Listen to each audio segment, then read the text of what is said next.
خود کو ایسا بناؤ اگر کوئی تمہیں نظر انداز کرے تو تم اسے نظر آنا چھوڑ دو۔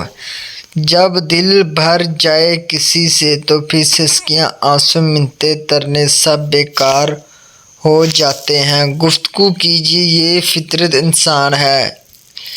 جب مکان دو ہوتا ہے تو انسان برداشت کہاں کرتا ہے؟ جس سے وہ محبت کرتا ہے اس کا کوئی اور بھی دیدار ہو۔ جیب میں پیسے ہونے کے باوجود بازار سے گزرتے ہوئے اپنی خواہش پوری نہ کرنے والا کنجوس نہیں بلکہ باپ ہوتا ہے۔